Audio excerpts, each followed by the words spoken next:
16 February 2026 या दिवशी पत्रकार परिषद घेण्याचं आयोजन केलेलं आहे। पत्रकार परिषद घेण्यामागचा उद्देश परवाच्या दिवशी आमचे सहकारी मित्र भारतीय जनता पार्टीचे जिल्हाध्यक्ष यांच्या नावानं नाना पाटील यांनी लिहिलेलं या ठिकाणी प्रेस नोट आली। त्यामध्ये ज्या पद्धतीनं बिनबुडाचे बदनामीकारक आरोप करण्यात आले त्याचा खुलासा करावा या दृष्टिकोनातून आपणाला सगळ्यांना निमंत्रित केलं। या बैठकीला आलेल्या सर्व पत्रकार बांधवांचं मी मनापासून स्वागत करतो, त्यांचं अभिनंदन करतो। यामधला मुख्य मुद्दा ज्या पद्धतीनं त्यांनी पहिला मुद्दा एक मांडला की उबाटाशी हातमिळवणी केली। माननीय सावंत साहेबांनी उबाटाशी हातमिळवणी केली हा पहिला त्यांनी आरोप केला। मला या ठिकाणी सांगावंसं वाटतंय की आम्ही कुठल्याही जागेवर उबाटाची तडजोड केली नाही, हातमिळवणी केली नाही, कधी कोणाची चर्चा केली नाही। उलट यांनीच नगरपालिकेच्या वेळेस उबाटासह सगळ्या पक्षाची युती करून शिवसेना आणि शिंदेसाहेब आणि तानाजी सावंत यांना टार्गेट करून निवडणूक लढवली। सर्व पक्ष मिळून त्याच्यामध्ये यांना एमआयएम सुद्धा पुरलेलं नाही। आणि ह्या लोकांनी जर आमच्यावर आरोप करत असतील की आम्ही उबाटाची युती केली तर हे कितपत योग्य वाटतं हे तुम्ही सुद्धा विचार करणं गरजेचं आहे। दुसरी महत्वाची गोष्ट त्याच्यानंतर त्यांनी सांगितलं की आम्ही साहेबांनी विश्वासघात केलाय। विश्वासघात कोणी केला? विश्वासघात करणाऱ्यांनी चोराचे उलटे बॉम्बा म्हणल्यासारखं विश्वासघात करणाऱ्यांनी जर विश्वासघात म्हणायचं हे कितपत योग्य आहे? उदाहरण जर द्यायचं म्हणलं, विधानसभेच्या निवडणुकीच्या वेळेस यांनी रसद कोणाला पुरवली?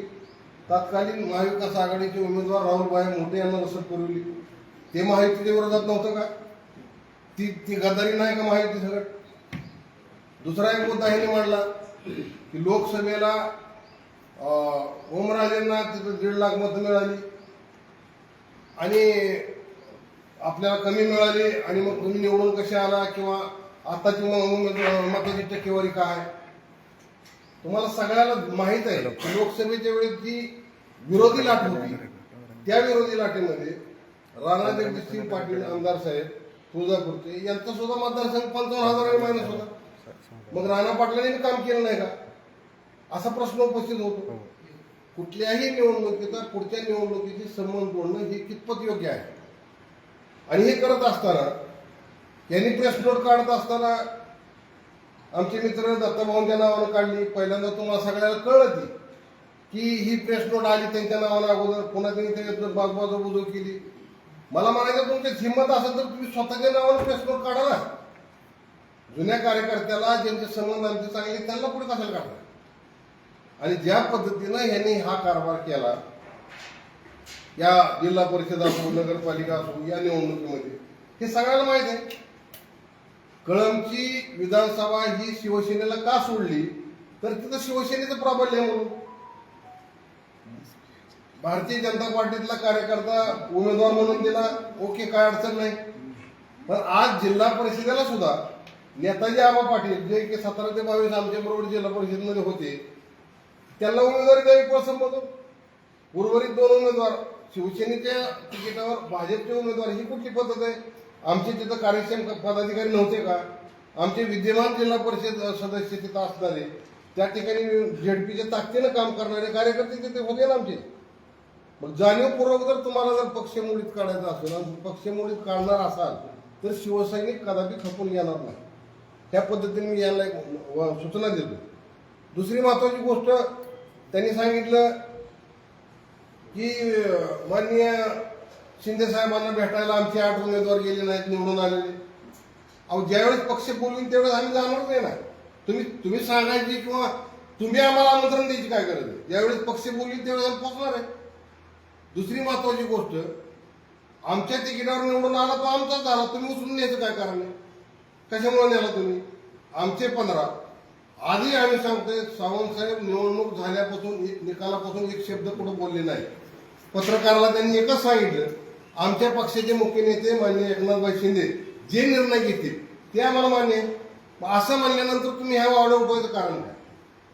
जाणीवपूर्वक तानाजीराव सावंत साहेबांना बदनाम करायचं आणि त्या बदनाम करून आपली पोळी कशी वाचते ही बघायचं. आमचा आजही भाजपच्या कॅन्डिडेटला विरोध नाही.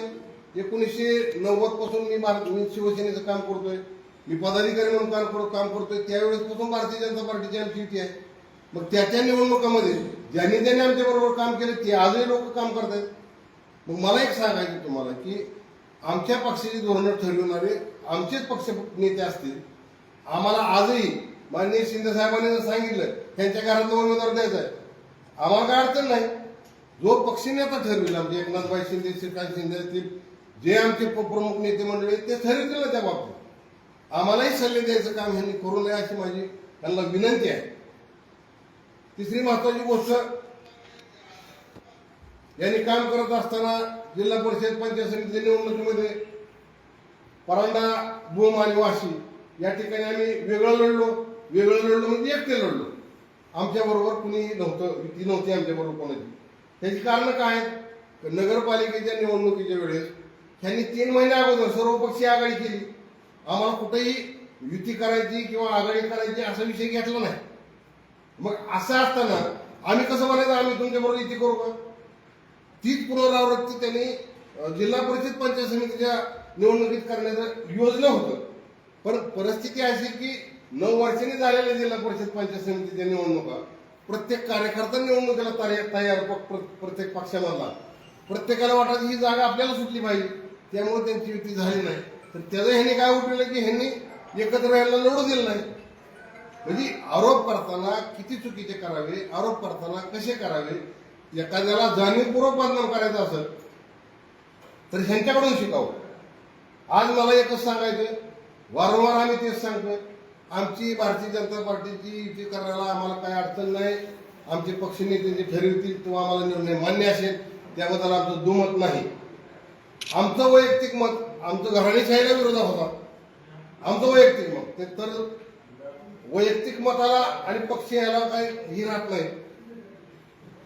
आमचं वैयक्तिक मत होतं की बाबा तुमच्या घरातलं तर अध्यक्ष कशासाठी? मग भारतीय जनता पार्टीला कुणी अध्यक्ष करा नाही, एक महिला कुणी अध्यक्ष करा, मिळून सर्वसामान्यांना नाही.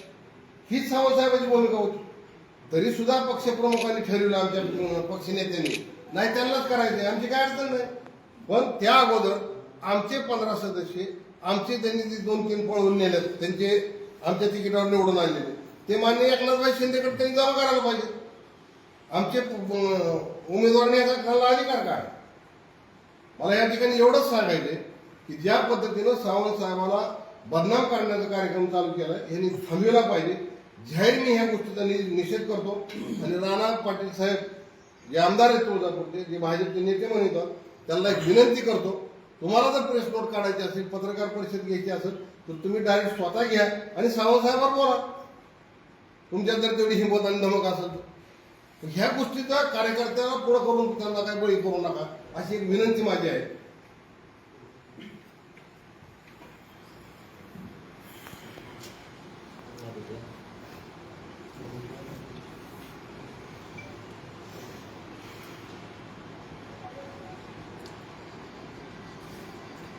प्रथम तर मोठ्या संख्येनं आज इथं पत्रकार बांधव उपस्थित आहेत. सगळ्यांना मी नमस्कार, जय महाराष्ट्र करतो. मुळात आजची ही जी पत्रकार परिषद आहे ती बराचसा संदर्भ तुम्हाला तर माहीत आहे. आमचे जिल्हा प्रमुख असणारे आमचे मार्गदर्शक अण्णा साळुंखे यांनी पूर्ण संदर्भ आपल्याला दिलेलाच आहे. परंतु आमची काही थोडी खाजगीत अण्णांची आमची चर्चा झाली. तर मुळात एक गोष्ट आपल्याला इथं जाणीवपूर्वक सांगू इच्छितो, आमचा हा लढा शिवसेना वर्सेस भाजप हा मुळातच नाही, ही गोष्ट तुम्ही लक्षात घेतली पाहिजे. कारण आमचे नेते एकनाथजी शिंदे साहेब शिवसेनेचे मुख्य नेते आणि देवेंद्रजी फडणवीस साहेब आणि आमच्यासोबत असलेली राष्ट्रवादी, या तिन्ही नेत्यामध्ये महाराष्ट्र लेवलला अतिशय चांगला संवाद आहे. कुठेही विसंवाद नाही. फक्त हा जो विषय आहे तो फक्त आमच्या जिल्ह्यापुरता मर्यादित आहे, हे फक्त तुम्ही लक्षात ठेवा. आणि ह्या जिल्ह्यातलाही मूळ भाजप आणि शिवसेना हा वाद नाही, परत एकदा सांगतो. कारण भारतीय जनता पार्टी मुळात इथं ह्या जिल्ह्यामध्ये शिल्लक आहे का नाही, कालच्या दत्ता कुलकर्णी जे आहेत त्यांची जी प्रेस आहे ती स्वतः राणा जगजितसिंह पाटील यांच्या मिळून आली. नंतर सांगण्यात आलं ती चुकून आली. म्हणजे त्या गोष्टीतून असं दिसतं की इथं भारतीय जनता पार्टी कुठल्याही पद्धतीची शिल्लक नाही.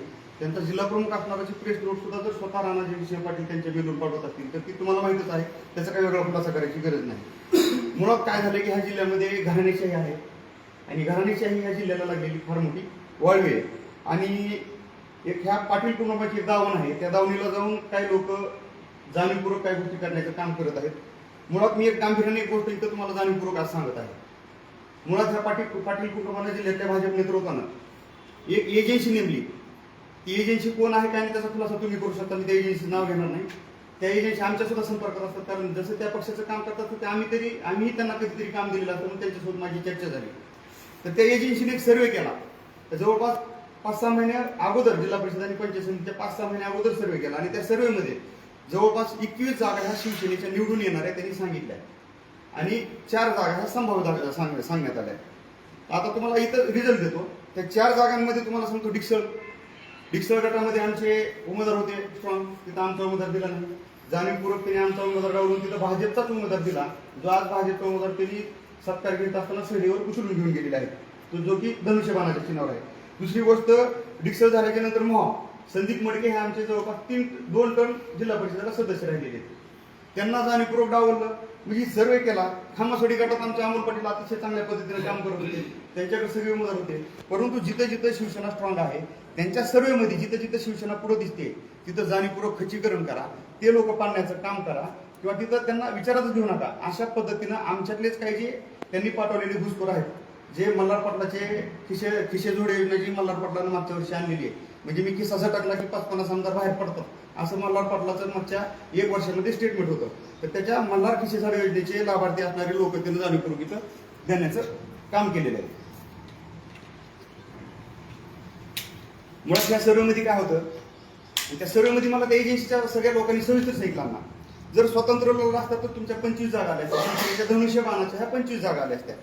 आणि सोबत जरी लढलो असून समसमान जर वाटप झालं असतं, म्हणजे चांगल्या पद्धतीने सन्मानपूर्वक जर अर्ध्या जागा दिल्या असत्या तरी पण आमच्या 21 जागा आल्या असत्या. म्हणजे आज ह्यांच्या 18 आल्या तर आज आमच्या 21 जागा आल्या असत्या आणि सत्ता एक हाती शिवसेनेची इथं धनुष्यबाणाची लागली असती, कारण हा धनुष्यबाणाचा शिवसेनेचा बालेकिल्ला आहे. ही तुम्हाला काही वेगळं दाखवायची गरज नाही. या जिल्ह्यात आमचा एकमेव लोकप्रतिनिधी कोण आहेत ह्या जिल्ह्यामध्ये तुम्ही विचार करा. पत्रकार तुम्ही सगळी समाज बांधवांना सगळ्यांना माहिती आहे, या जिल्ह्यामध्ये आमची एकमेव प्रतिनिधी म्हणजे तानाजी सावंत माननीय जिल्ह्याचे आम्ही भागविधाते म्हणतो, कारण त्यांनी आल्यापासून ह्या 2.5 वर्षामध्ये जेवढा निधी ह्या जिल्ह्याला एकनाथ शिंदे साहेबांच्या माध्यमातून दिला तो आतापर्यंतच्या इतिहासात कधीही कुठेही निधी आला नाही.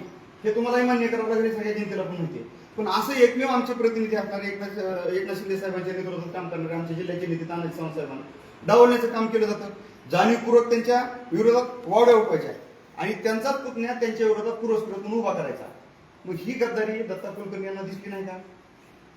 ही म्हणजे शिवसेनेचे पक्षाचे नेते असणारे त्यांच्या घरात त्यांचाच पुतण्या तुम्ही अपक्ष असणारा पुरस्कृत म्हणून उभा करता, ही गद्दारी दत्ता कुलकर्णी यांना दिसत नाही का? हा आमचा प्रश्न दत्ता कुलकर्णी नाही. दुसरी गोष्ट, तुम्ही सांगताय किंवा भूमपरांडा वाशीमध्ये आमच्यासोबत विश्वासात घेत नाही. मुळात एक गोष्ट सांगतो, प्रत्येक संपूर्ण महाराष्ट्रात निवडणुका चालू असताना ज्या त्या जिल्ह्यावर निर्णय सोडले होते, माननीय एकनाथजी शिंदे साहेब असतील, आमचे नेते एकनाथ शिंदे साहेब असतील, देवेंद्रजी फडणवीस साहेब असतील आणि त्यावेळेचे आपले अजितदादा असतील, त्या सगळ्यांनी त्या त्या जिल्ह्यामध्ये त्या त्या जिल्ह्याला निर्णय घेण्याचे अधिकार दिले होते. आणि त्याच धर्तीवर पुण्यामध्ये आता गेलेल्या निवडणुकातील दोन्ही राष्ट्रवादीनं एकत्र येऊन लढल्या.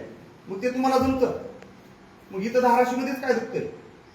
दुसरी गोष्ट, चंद्रपूरमध्ये भाजप आणि उभाटाने एकत्र येऊन सत्ता स्थापन केलेली जमते, मग धाराशिवमध्ये काय दुखतंय तुमचं? हा आमचा मुळात प्रश्न त्यांना आहे. दुसरी गोष्ट, भूमपरांडा वाशीमध्ये तुम्हाला एक गोष्ट जाणीवपूर्वक सांगतो, भूमपरांडा वाशीमध्ये कसल्याही पद्धतीची भाजप नाहीच मुळात तिथं. जर युती करायची म्हणत असतात तुम्ही जागा किती दिल्या असत्या? आमच्या एकट्या तानाजी सावंत साहेबांनी 13 जागा लढल्या, 8 जागा 13 पैकी निवडून आणल्या, 2 जागा फक्त 2 आकड्याच्या सुद्धा पुढे गेल्या, तेवढ्या फरकानं पडल्या, म्हणजे जवळपास 10 जागा आल्या असत्या. आणि तो पुतण्या पण तानाजी सावंतचा पुतण्याचा अपक्ष असणारा. एकाही ठिकाणी भाजपचं कसलंही तिथं पाठबळ नसताना तुम्हाला कशासाठी, जर आमचं पाठबळ तुम्हाला आमच्या ह्या कळम धाराशिवमध्ये दिसत नाही, तुळजापूरमध्ये दिसत नाही, तर भूमपरांडामध्ये तुमचं अस्तित्व नाही, तर तुम्हाला सोबत घ्यायचं कायसाठी? विश्वासघाती तर खरी तुम्ही आहेत. दुसरी गोष्ट, धाराशिव नगर परिषदेत तुम्ही जाणीवपूर्वक आमचा कार्यक्रम केला. राष्ट्रवादीकडून तुम्ही काय केलं? इथं पारंपरिक लढाई कुठली होती? शिवसेनेचा बालेकिल्ला होता. लढाई कशी व्हायला पाहिजे होती? उबाटा वर्सेस एकनाथ शिंदे साहेबांची आमची शिवसेना व्हायला पाहिजे होती आणि खरी लढाई तीच होती. तरी पण तुम्ही काय केलं, जाणीवपूर्वक राष्ट्रवादीमधून राष्ट्रवादीला जागा सोडायला लावली आणि तुमच्या घरातला उमेदवार तुम्हाला घरी नाही तुमची टिकून ठेवायची होती म्हणून तुम्ही अर्चनाताईंना तिकीट दिलं आणि अर्चनाताई जाहीर बोलल्या मी कशासाठी राष्ट्रवादी वाढू, फक्त तेवढं बोलले आणि लोकांनी त्यांना भरघोस मतानं पाळलं फक्त त्यांच्या बोलण्यामुळं. एकही राष्ट्रवादीचा मतदार त्यांच्या पाठीशी उभा राहिला नाही. शिवसेनेनं भाजपनं आम्ही जातीनं काम केलं पण राष्ट्रवादी अख्खी बाजूला पडली. शरदचंद्रजी पवार साहेबांना म्हणणारा, अजितदादांना म्हणणारा जो त्यावेळेचा घटक होता त्या पूर्ण घटकानं फक्त त्यांच्या एका स्टेटमेंटमुळं, त्यांच्या बोलघेवड्याच्या स्वभावामुळे त्यांना पाळलं. दुसरी गोष्ट ती झाल्याच्या नंतर सगळ्यात महत्वाची गोष्ट तुम्हाला सांग, आणखी काय केलं, तानाजी सावंत साहेबांचे कार्यकर्ते कोण आहेत? अजित लाकाळ. अजित लाकाळ हा तानाजी सावंत साहेबांचा, तुम्हाला आज सांगतो ते सगळ्यांना तुम्हाला माहिती आहे, हा मानसपुत्र आहे. अजित लाकाळ हा त्यांचा मानसपुत्र असताना त्याला एक तर त्याच्या विरोधात तिथं अजित पाटील उभा केले होते, त्यांचा उमेदवारी अर्ज माघार घेतला, परंतु पक्षातले जे दिलीप मेत्रे नावाचे अपक्ष उभा केले. परंतु त्यांनी काय केलं, ठीक आहे अजित तर आपल्याकडे आला, अजितला आपण तिकीट दिले तर काय करायचं, अजितला एकच अट घालायची की तानाजी सावंत साहेबांचा फोटो नको. तुम्ही सगळ्यांनी त्या अजित लाकडांच्या निवडणुकीमध्ये बघा, मी स्वतः त्या स्टेजवर होतो, जाणीवपूर्वक तिथं बोललो नाही विनाकारण आमचीच चव्हाट्यावर नको म्हणून. परंतु त्या दिवशी काय केलं, अजित लाकडांना काय केलं, त्या बॅनरवर जिल्हा परिषद निवडणुकीच्या बॅनरवर मल्हार पाटलांचा फोटो आहे, अर्चनाताईंचा फोटो आहे, आमदार राणाजय पाटील यांचा फोटो आहे, डॉक्टर पद्मश्री पाटील यांचा फोटो आहे. काय हरकत नाही, एखादा फोटो टाकायला पाहिजे होता ना. तुम्ही एकाच घरात 4-4 फोटो टाकता आणि तानाजी सावंत साहेबांना डावलेला होता. म्हणजे काय करायचं आहे तुम्हाला, पुतण्याविरोधात उभा करायचा आहे. तानाजी सावंत साहेबांचा मानसपुत्र, त्याला शून्यातून निर्माण जी अजित लाखांनी निर्माण केलं ती तानाजी सावंत साहेबांच्या माध्यमातून आणि त्यांच्या आशीर्वादाने केलं. आज अजित पण मान्य करतो, ती काय डावलत नाही, आमच्यामध्ये वाद नाही. परंतु पुतण्याविरोधात घालायचा तुम्हाला, मानसपुत्र असणारा सुद्धा तुम्ही त्याला फोटो टाकू द्यायचा नाही आणि त्या अटीवर त्यांनी त्याला निवडणूक लढवली आणि नंतर त्याचं काम केलं. दुसरी गोष्ट, ढुकीमध्ये काय केलं, तुकाराम शिंदेने काय केलं, आमच्या पंचायत समितीला तानाजी सावंत साहेबांचा फोटो बॅनरवर टाकला. तुम्ही काय केलं, तुकाराम शिंदेला पाडण्यासाठी निहाल त्यागी नावाचा भाजपचा माणूस उभा केला. ही गद्दारी दत्ता कुलकर्णी यांना दिसत नाही, ही स्पष्ट आहे ना. प्रेस तर राणा पाटलांच्या ऐकून स्वतः स्पष्ट आहे, हे तर बोललोच मी तुम्हाला. सगळ्यात महत्वाची गोष्ट म्हणजे हे बोलत असताना आमचे पालकमंत्री तुम्हाला सतत विनवणी करत होते, ही गांभीर्यानं बोलतोय. पालकमंत्र्यांनी आम्हाला विनवणी केली, तुम्ही शिवसेनेकडून थोडं शांत राहा, पहिल्या दिवशी आले काय झालं त्या गोष्टीवर मी परत येणार नाही, त्या गोष्ट रिपीट करायची गरज नाही. परत त्यांनी तिथं त्यांच्याकडे जाऊन विनवणी केली, तर त्यांच्या विनवणीला कुठंही न जुमानता आमच्या राजन साळवींना तर त्यांनी काय बुजवूनच बनवलं, तुम्हाला खरं सांगतो. आणि राजन साळवी सुद्धा शिवसैनिकासारखं लढले नाहीत, हे आमचं दुःख नाही.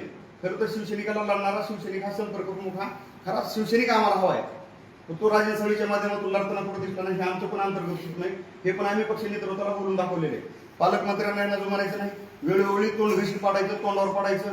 दुसरी गोष्ट, दत्ताभाऊ तुमच्याकडून आम्हाला मुळात अपेक्षा नाही, कारण दत्ता कुलकर्णी असतील, नितीन काळे असतील, एक स्वतंत्र विचारधारेची, स्वतंत्र स्वतःची विचारधारा असणारे आणि पक्षाची विचारधारा मांडणारे लोक आहेत.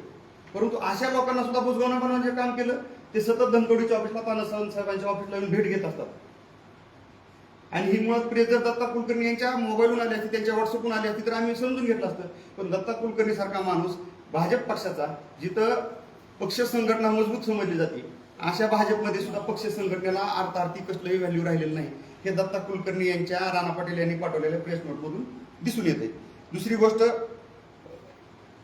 आदरणीय देवेंद्र भाऊ फडणवीस यांनी काय सांगितलं होतं की आमदाराच्या, खासदाराच्या आणि नेत्याच्या घरात कुठलीही उमेदवारी द्यायची नाही. दत्ता कुलकर्णी यांना माझं एकच सांगणं आहे, बसवराज पाटील काय बोलले की आमदार आणि खासदाराच्या घरात निवडणूक कुठलीही तिकीट दिलं जात नाही, कुठलीही निवडणूक लढली जाणार नाही. मग आम्हाला एक गोष्ट सांगा, तुमचेच देवभाऊ, तुमचेच बसवराज पाटील यांच्या विचाराची प्रतारणा दत्ता कुलकर्णी करतात का राणाजय सिंह पाटील करतात, हे दत्ता कुलकर्णी आम्हाला याचा खुलासा करणं आवश्यक आहे. माझा हा मीडियाच्या माध्यमातून जाहीर प्रश्न आहे की प्रतारणा कोण करतंय हे तुम्ही बघितलं पाहिजे. दुसरी गोष्ट, भाजपच्या सुद्धा गटात काय घडलं तुम्हाला सांगतो, त्याच्यामध्ये काही घराणेशाही कशी आमच्यावर लादली गेली की आसुरी प्रवृत्ती काही ठिकाणी मास दाखवते, त्याचं सुद्धा मी तुम्हाला एक थोड्या रेकॉर्डिंग दाखवणार आहे. आसुरी प्रवृत्ती काय म्हणतोय, जाणीवपूर्वक म्हणतोय, ते सुद्धा तुम्हाला दाखवणार आहे. भाजपच्या सर्वसाधारण असणाऱ्या राहुल पाटील सास्तुरकर असतील, हे सर्वसाधारण, संताजी पाटील चालुक्य असतील, कोणला इतर प्रवर्गातला त्यांनी उमेदवार जाणीवपूर्वक दिला. कारण जर सर्वसाधारण तिकिटावर जर भाजपचे 3-4 लोक निवडून आले तर मग उद्या ह्या जिल्ह्याच्या जिल्हा परिषद अध्यक्षपदावरती दावा करतील. हे दुखणं आमचं नाही हो, हे दुखणं भाजपचं आहे, ह्या धाराशिव जिल्ह्यातल्या प्रत्येक जनतेचं आहे. हे घराणेशाहीचं जी माकड आमच्या बापांनी बसलोय का, ह्या प्रत्येकाचं दुखणं आहे हे घराणेशाहीचं. त्यांनी काय केलं, आमचेच नाही पण भाजपमधले सुद्धा जे सर्वसाधारण महिलेच्या जागेवर उभा होते ते सुद्धा सीट पाडण्याचं काम ह्या भाजपनं केलं. हे मी इथं जाहीर सांगतो. दुसरी गोष्ट, सरोजिनी राऊत आहेत तुमच्या मूळ भाजपचे विचारच आहेत ना, त्यांना पंचायत समिती सुद्धा तिकीट देत नाही तुम्ही का? त्यांचं भाजपसाठी योगदान नाही काय? कुठलाही उमेदवार असायचा तो माझी हुजरीगिरी करतो, माझी मुजरीगिरी करतो, उचलायचा, त्याला ह्या पक्षातून तिकीट दे, त्या पक्षातून तिकीट दे, अशा गोष्टी कशासाठी करता तुम्ही? जाणीवपूर्वक ह्या गोष्टी करायच्या. जसा शिवसेनेवर महायुतीत अन्याय होतोय तसाच भाजपमधल्या सुद्धा बऱ्याचशा पदाधिकाऱ्यांवर अन्याय होतोय ह्या घराणेशाही लादल्यामुळं. आणि घराणेशाही भाजपच्या विचारधारेला मान्य नाही, हे आम्हाला मान्य नाही, हे पण इथे सांगतो. महाराष्ट्राच्या राजकीय पटलावर दुष्काळी जिल्हा असणारा, आकांक्षी जिल्हा असणारा तुम्ही धाराशिव जिल्हा राजकीय पटलावर कोणी आणला? आम्ही विद्रोह करून आणला का? अजिबात नाही. जरी आम्ही विद्रोह करून महाराष्ट्राच्या राजकारणात राजकीय पटलावर हा धाराशिव जिल्हा आणलेला असला तरी पण तुम्ही आमचे दोन जे शिवसैनिक दोन आहेत, जे शिवसेनेच्या धनुष्यबाणाच्या चिन्हावर जे दोन लोक निवडून आले, ते प्रचाराच्या नंतर निवडून आले आणि मिरवणुकीतून तुम्ही त्यांना उचलून घेऊन गेलात. ही वेळ तुमच्याकडे त्यांच्यावर उचलून घेऊन जाण्याची वेळ काय यावी? दुसरी गोष्ट, जगातलं सर्वात मोठं बंड करणारे एकनाथ शिंदे साहेबांचे कार्यकर्ते आम्ही. आणि एकनाथ शिंदे साहेबांचे कार्यकर्ते जर तुम्ही दोन निवडून आलेले दोन सदस्य जर तुम्ही घेऊन जात असाल तरी कुठल्या पद्धतीने आणि तुम्ही कुठं वाटचाल करताय? ही कुठल्या आसुरी प्रवृत्ती आहे तुमची? ही लोकशाहीला घातक आहे. आमचे दोन सदस्य घेऊन जाण्याची हिंमत जर तुमची होत असेल तर येणाऱ्या काळामध्ये आम्हाला शिवसैनिक म्हणून एखादं लोकशाही मार्गाने आंदोलन करावं लागेल. कारण तुमच्यासारखं तर आम्ही लढू शकत नाही लोकशाहीवर पायदळी तुडून. आम्ही येणाऱ्या काळात जर वेळ आली तर ही दोन सदस्य आमचे लवकरात लवकर आमच्या सोबत लवकर आले नाहीत तर आम्ही लोकशाही मार्गाने आंदोलन करू आमचे दोन सदस्यांनी गायब केलेत म्हणून. दुसरी गोष्ट, तुम्ही आम्हाला 2 दिवसापूर्वी पोस्ट टाकल्या, तानाजी सावंत साहेबांचा जुना फोटो राणाजी पाटील साहेबांसोबतचा व्हायरल केला, म्हणजे खोट्या वावड्या उडवायला चालू केल्या. रवी सरांचे तुम्ही जुने व्हिडिओ टाकले, महायुतीतच आम्ही लढलो, महायुतीतच सत्ता बसणार, पण रवी सरांनी कुठेही तुम्हाला दुजोरा दिलेला नाही. दुसरी गोष्ट, तुम्ही सांगता की आमच्यासोबत 36 आहेत. माझं एक स्पष्ट मत आहे, आणि तर समोर चेहरे थोपडे घेऊन बसलोत ना आमचे 36 लोकांचे चेहरे दाखवा ना मला. आमचं स्पष्ट मत काय आहे? त्यांचा किमान समोरून फोटो घ्या, छाती ठोकून सांगा ना आम्ही 36 लोक आहेत. काय तुम्हाला नेमकी अडचण कशाची 36 लोकांची तोंड दाखवा? जर 36 लोक असेल, मॅन्डेट तुमच्या बाजूने तर सत्ता स्थापन करा ना. मॅन्डेट दाखवा आणि सत्ता स्थापन करा, कोणाची अडचण आहे? तुम्हाला शिवसेनेला सोबत घ्यायचंच नाही तर करा, ते पण करा. आम्ही आज तुम्हाला जाहीर सांगतो, आमच्या सोबत पण 28 लोक आहेत. कोण आहेत, कशी आहेत, काय आम्हाला सांगायची गरज नाही. वेळ आली एकनाथ शिंदे साहेबांच्या आम्ही आदेशाची, तानाजी सावंत साहेब फक्त वाट बघतायत. तानाजी सावंत साहेबांनी एकनाथ शिंदे साहेबांचा जर आदेश आला की हे करा तर नक्कीच ह्या येणाऱ्या 4-5 दिवसामध्ये, आठवडा 15 दिवसांमध्ये शिवसेनेचा जिल्हाध्यक्ष हा धाराशिवच्या जिल्हा परिषदेवर बसलेला दिसेल. फक्त आणि फक्त तानाजी सावंत साहेब शांत आहेत, फक्त एकनाथ शिंदे साहेबांच्या आदेशामुळे. आणि जर हे लवकरात लवकर तुमचं पक्षाचं नेतृत्व जवळपास 2.5-3 तास नंदनवनला बांगल्यावर मी तिथं समोर हजर होतो, 3 तास एकनाथ शिंदे साहेबांची वाट बघत होतो, परंतु फक्त तानाजी सावंत साहेब बोलले, आम्ही बोललो, आमच्या सगळ्या पदाधिकाऱ्यांनी आमची भूमिका मांडली, साहेब ह्यांच्यासोबत चर्चा करायची तर करा, अडचण नाही. पण पहिले आमचे 2 जिल्हा परिषदेचे मेंबर आहेत, त्यांनी जे गाईड केलेले सहीवर नेले, त्यांना पहिला आमच्यावर पोस्ट करा आणि नंतर करा. आणि ही विनंती आमच्या एकनाथ शिंदे साहेबांनी ऐकून घेतली आणि त्यांना भेट दिली नाही. मुळात दुसरी गोष्ट, आता सांगितल्यासारखं आमच्याकडे पण 28 आहेत, त्यांच्याकडे 36 आहेत, म्हणजे समीकरण 28 आणि 36 आकडेवारी किती होती मला समजायला तयार नाही. विनाकारण जिल्ह्यातल्या लोकांना त्यांनी संभ्रमित करायचं काय कारण नाही. परंतु जिल्हा दुष्काळी राहण्याची कारणे ह्या जिल्ह्यातल्या काही नेत्यांची मानसिकता दुष्काळी आहे. मानसिकता दुष्काळी तुम्हाला जाणीवपूर्वक सांगतो.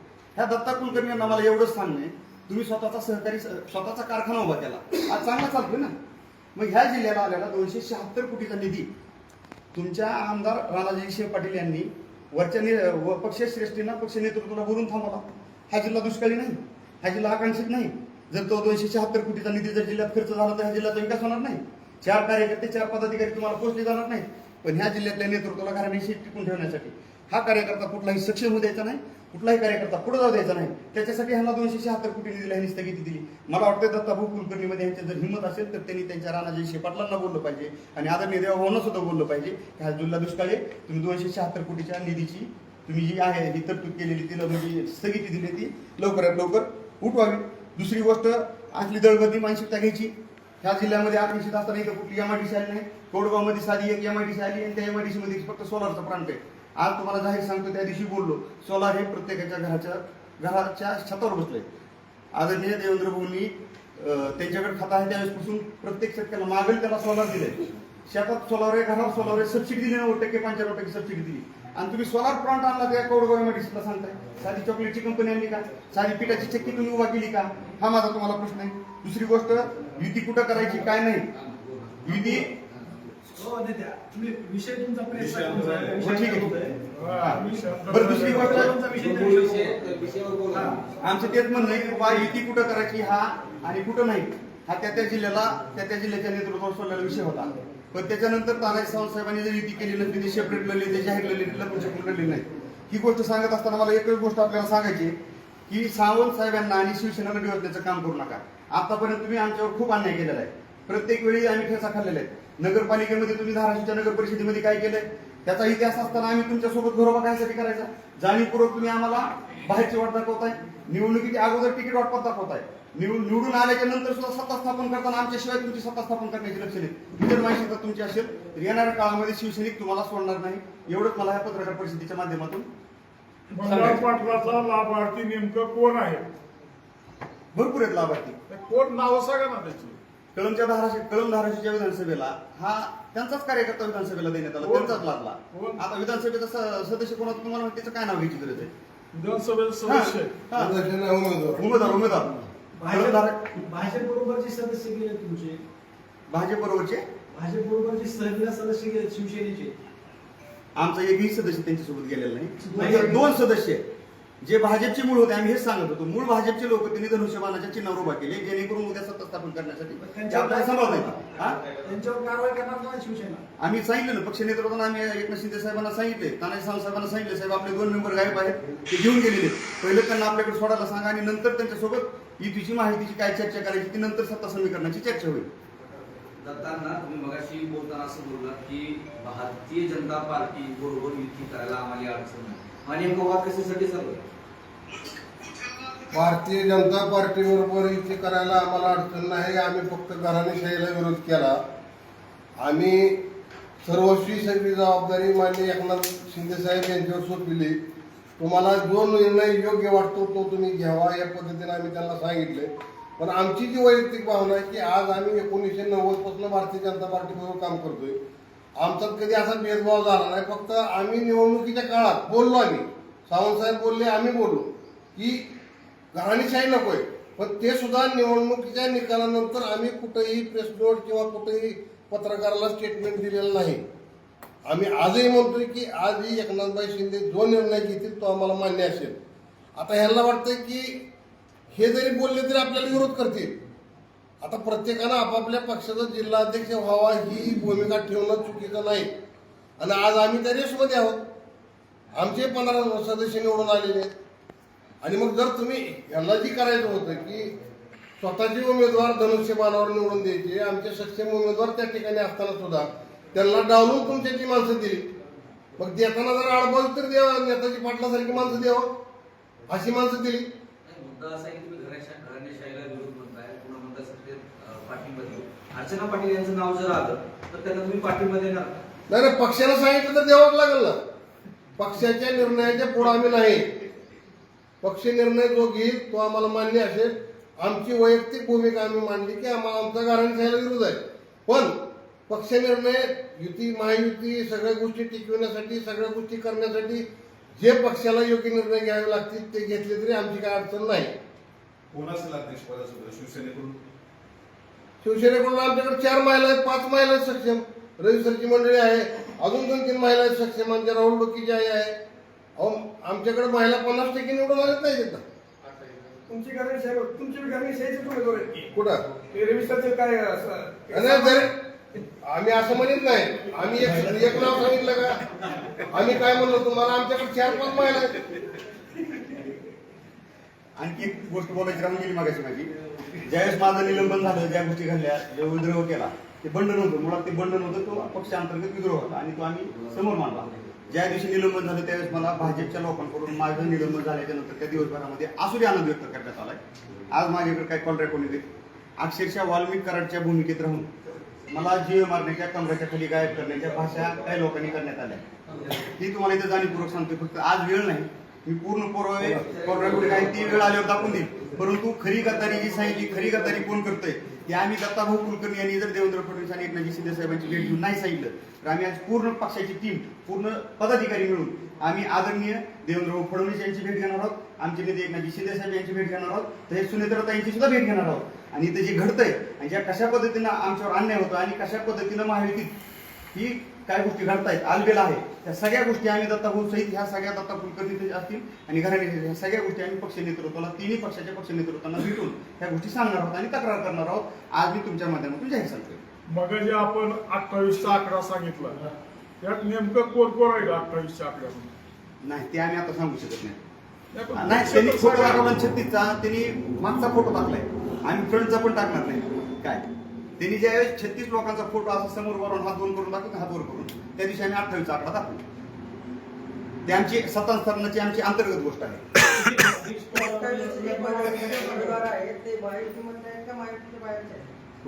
नाही चंद्रपूरमध्ये काय झालंय, पुण्यात काय झालंय, तसं धाराशिवमध्ये घडू शकतं ना. आता मी बोलणार त्याच्यातून तुम्हाला सांगतो घडू शकतं. घडू शकतं पण असं काय चर्चा झाली नाही. हा किती दिवसात होईल विषय, किती दिवसात मिळेल अध्यक्ष, किती दिवसात मिळेल आपल्याला? अजून हे बघा, अजून नोटिफिकेशन निघालेलं नाही आणि नोटिफिकेशन निघाल्यानंतर माझ्या माहितीप्रमाणे पहिल्या पंचायत समितीच्या सभापतीची निवड होते 7 दिवसात आणि तिथनं पुढे 4 दिवसात, म्हणजे साधारण आज जरी नोटिफिकेशन निघलं तरी आजपासून 12-13 दिवस लागणार आहे. त्यामुळे आज हे लांबचा विषय आहे. फक्त आपल्याला अर्जंट प्रेस नोट काय घ्यावी लागली तर विनाकारण सावंत साहेबाला बदनाम करण्याच्या हेतून जो काय त्यांनी प्रेस नोट काढली त्याच्यामुळे घ्यावं लागली. ह्या प्रेस नोटीस शेवटचा एक मुद्दा मला बोलायचा राहून गेला. त्यांनी सांगितलं की महावीर युतीतल्या कार्यकर्त्याच्या भावना दुखवल्या गेल्या म्हणून सांगितलं की आम्ही जे काय केलं त्याच्यामुळे ह्यांची भावना दुखवल्या. मग ह्यांनी जी एवढं कांड केलंय नगरपालिकेपासून ह्याचं शिवसैनिकाला किंवा जुन्या भाजपला काहीच वाटलं नाही असं वाटतंय का? एका माणसाची भावना दुखवली असेल, मान्य करतो आम्ही, कारण त्यांना त्यांचा हट्ट पूर्ण करण्यासाठी अडथळा येत असेल त्याच्यामुळं. पण भारतीय जनता पार्टी शिवसेना जी जिल्ह्यामधली आहे, मला वाटतं की जुने आमच्या विचाराचे कोणाची भावना ह्या पद्धतीनं दुखवू शकत नाही, कारण का त्यांना महायुती टिकलीच पाहिजे असं वाटतंय. महायुती टिकणारच आहे. आम्ही काय महायुतीला तडे जाणार असा विषय केला नाही. टोटल सगळ्या पक्षांनी मिळून सावंत साहेबाला, एकनाथ शिंदे साहेबाला, आम्हाला परंडा नगरपालिकेत टार्गेट केलं, भूम नगरपालिकेत टार्गेट केलं, जिल्हा परिषद पंचायत समितीला टार्गेट केलं 3 तालुक्यामध्ये, तरी आम्ही कुठं वाच्यता केली नाही. आणि इकडे सांगतात की महायुतीत आम्ही तिथं लढतोय. कोण महायुतीत होतं तुम्ही जरा चौकशी करा ना. मग त्या विरोधात लढत असताना त्यांना रसद कुणी पुरविली त्याची पुरावे आहेत आमचे पैसे. मग सगळ्याच गोष्टी काढायचे म्हणलं तर तो लांब जातो विषय. मी या ठिकाणी एवढंच सांगतोय की तानाजी सावंत साहेबाला जे बदनाम करण्याचं षडयंत्र चालू आहे त्याच्याबद्दल मी तीव्र शब्दात निषेध व्यक्त करतो आणि ह्या चांडाळ चौकडीने ही गोष्ट थांबविल्या पाहिजेत एवढं या ठिकाणी तुमच्या माध्यमातून सांगू. जाणीवपूर्वक जर अख्खा जिल्ह्यामध्ये जर स्वतंत्र शिवसेना लढली असतील, जर तानाजी सावंत साहेबांच्या नेतृत्वात लढली असतील, ज्या पद्धतीने भूम, परांडा, वाशीमध्ये यांची वाताहत झाली का, अख्ख्या जिल्ह्यात तशीच वाताहत होणार ह्याची भीती त्यांना होती. आणि शिवसेना संपवण्यासाठी हा रचलेला घाट आहे. एक नेता खालच्या थरातला तळागाळातल्या नेत्यापासून वरच्या तळातल्या तानाजी सावंत साहेबांच्या नेतृत्वापर्यंत सुद्धा त्यांना जाणीवपूर्वक त्यांची प्रतिमा मलिन करण्याचं काम हे जाणीवपूर्वक करत आहे. पण जिल्ह्यात काय किंवा महाराष्ट्रात काय गेल्या अनेक वर्षापासून महायुती कायम असते, पण गेल्या 4-5 वर्षात महायुतीमध्ये अशी भीत का आली? त्याला कोण जबाबदार आहे नेमकं? काही लोक असे राणादादा पाटलासारखे स्वार्थी म्हणा, स्वतःलाच पाहिजे असे लोक ह्यामध्ये समाविष्ट झाल्यापासून भाजपवाले असे आरोप करतात की सावंत साहेब याला जबाबदार आहे. त्यांनी उदाहरण द्यावं ना. मग आम्ही जसं सांगतो 4 वेळेस की लोकसभेच्या वेळेस तीच परिस्थिती झाली की पूर्ण लोकसभेला या उमेदवाराच्या विरोधात पूर्ण मतदारसंघात ना महाराष्ट्रात तीच परिस्थिती पडझडीची होती. त्यामुळे प्रत्येक ठिकाणी ती झालं. मग विधानसभेला कुणी कोणाला मदत केली, विधानसभेला कुणी कोणत्या उमेदवाराला मदत केली, नगरपालिकेला कुणी कोणाच्या माणसाला मदत केली, जिल्हा परिषद पंचायत कोणी केली. जो न देखे रवी तो देखे कवी. तुम्ही पत्रकार म्हणजे कवी तुम्ही बघा चौकशी करून. अण्णा ज्याप्रमाणे पालकमंत्री शिवसेनेचे आहेत, या संदर्भात भूमिका काय पालकमंत्री? नाही, या बाबतीत आमची भूमिका काय विषय नाही, कारण आमच्या ज्या काय अडचणी आहेत आम्ही एकनाथभाई शिंदे, पालकमंत्री प्रताप सरनाईक यांच्यासमोर मांडतो, ते आमच्या सोडवितात त्याच्यामध्ये. आणि ह्या प्रेस नोटमध्ये काही विषय समाधान नाही असं मला वाटतं. तो आमचा घरगुती मॅटर आहे, तो आम्ही त्या पद्धतीने बघू.